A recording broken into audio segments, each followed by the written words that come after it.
माँ त्रिपुर सुंदरी की कथा। नमस्कार भाइयों बहनों, जय माँ गायत्री। आप सभी का मेरे YouTube चैनल शुभकर माही एस्ट्रो में स्वागत है। आज मैं आप सभी को अपने इस वीडियो में गुप्त नवरात्रि के तीसरे दिन तीसरी महाविद्या माँ त्रिपुर सुंदरी की कथा सुनाने जा रही हूँ। आप सभी से अनुरोध है, अगर आप मेरे चैनल पर पहली बार आए हैं तो प्लीज़ हमारे चैनल को सब्सक्राइब, वीडियो को लाइक और वीडियो को ज़्यादा से ज़्यादा शेयर करें ताकि आपके साथ साथ आपके अपने भी इस कथा का लाभ ले सकें।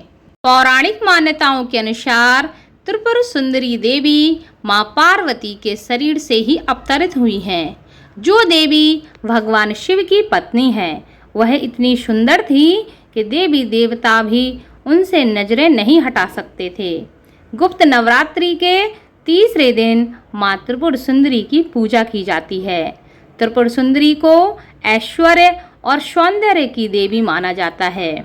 जिसको भी ऐश्वर्य और सुंदरता की प्राप्ति करनी हो उनको गुप्त नवरात्रि के दिन माता की विशेष रूप से पूजा करनी चाहिए। विधि विधान से इनकी पूजा से माता शीघ्र प्रसन्न होती हैं और अपने भक्तों को मन वांछित फल प्रदान करती हैं। उनमें सूर्य के समान तेज समाहित है। पूजा करते समय कुछ विशेष मंत्रों का जाप करना चाहिए। ऐसा करने से माता जल्दी प्रसन्न होती हैं। माता अपने भक्तों के सभी कष्टों को क्षण भर में दूर कर सकती हैं और पूजा करने से आत्मिक बल और कीर्ति, यश, वैभव, कांति हर चीज में वृद्धि होती है।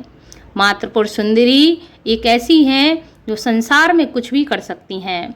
मान्यता है कि त्रिपुर सुंदरी माता की पूजा करने वाले भक्तों को लौकिक तथा अलौकिक शक्तियां प्राप्त हो जाती हैं। देवी पुराण में तो यह बताया गया है कि माता की शक्तियों की तो बात की ही नहीं जा सकती। माता के पास अनंत शक्तियां हैं। यह सिर्फ तंत्र साधना के लिए ही नहीं बल्कि सुंदर रूप के लिए भी विख्यात हैं।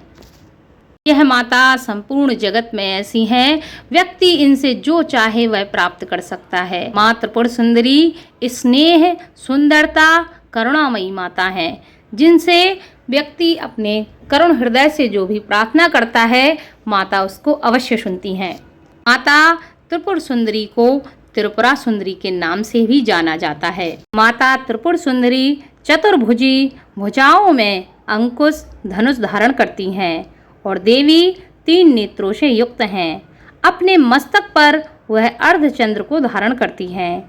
देवी त्रिपुरा सुंदरी अपने भक्तों की हर मनोकामना को पूरा करती हैं। उनकी हर विपत्ति को क्षण भर में दूर कर देती हैं और उन्हें अभयता का वरदान प्रदान करती हैं। प्राचीन कथा के अनुसार सती वियोग में भगवान शिव सर्वदा ध्यान मग्न रहते थे। उन्होंने अपने संपूर्ण कर्म का परित्याग कर दिया था। उधर तारकासुर ने ब्रह्मा जी से वरदान प्राप्त किया था कि उसकी मृत्यु केवल भगवान शिव के पुत्र द्वारा ही होगी। समस्त देवताओं ने भगवान शिव को ध्यान से जगाने का प्रयास किया, लेकिन सभी देवता इसमें नाकाम रहे। वह महादेव को उनकी समाधि से बाहर ना ला सके। इसके लिए उन्होंने कामदेव और उनकी पत्नी का सहारा लिया। उन्होंने प्रार्थना की कि आप दोनों अपने नृत्य से भगवान शिव को जागृत अवस्था में ले आएं। कामदेव और उनकी पत्नी रति को कैलाश पर्वत पर भेज दिया गया। कामदेव ने भगवान शिव पर प्रहार किया, जिसका परिणाम यह हुआ कि भगवान शिव का ध्यान भंग हो गया। देखते ही देखते भगवान शिव के तीसरे नेत्र से उत्पन्न क्रोध ने कामदेव को जलाकर भस्म कर डाला। कामदेव की पत्नी रति द्वारा अत्यंत दारुण विलाप करने पर भगवान शिव ने कामदेव को पुनः द्वापर युग में भगवान कृष्ण के पुत्र के रूप में जन्म धारण करने का वरदान दे दिया और वह वहां से अंतर ध्यान हो गए। भगवान शिव के गणित द्वारा कामदेव की भस्म से मूर्ति निर्मित की गई और उपयोग निर्मित मूर्ति से पुरुष पैदा हुआ। उस पुरुष का नाम भांड रखा गया। शिव के क्रोध से उत्पन्न होने के कारण भांड तमोगुण संपन्न था और इस प्रकार वह धीरे धीरे तीनों लोकों पर भयंकर उत्पात मचने लगा। देवराज इंद्र के राज्य के समान ही भंडासुर ने स्वर्ग जैसे राज्य का निर्माण किया और वहां पर राज करने लगा। इसके बाद भंडसन ने इंद्रलोक और स्वर्गलोक को चारों ओर से घेर लिया। भयभीत इंद्र नारद की शरण में गए और इस समस्या के निवारण का उपाय पूछा। देवराज इंद्र के पूछने पर नारद जी ने आराध्या शक्ति की यथाविधि अपने रक्त और मन से आराधना करने का सुझाव दिया। देवराज इंद्र ने देवी की आराधना की और तब देवी ने त्रिपुरा सुंदरी रूप से प्रकट होकर देवराज पर कृपा की और समस्त देवता गणों को भय से मुक्त किया।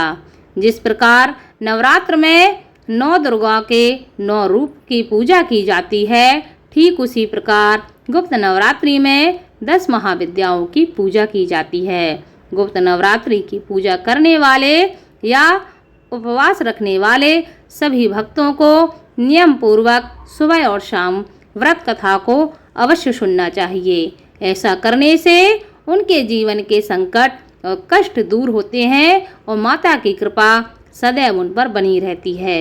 हर व्यक्ति को गुप्त नवरात्रि में प्रतिदिन थोड़ा सा समय निकालकर पूजा अर्चन अवश्य करना चाहिए।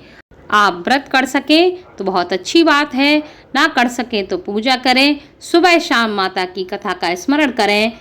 इससे व्यक्ति के जीवन की समस्त मनोकामनाएं पूरी हों, उनके जीवन के समस्त संकट दूर हों।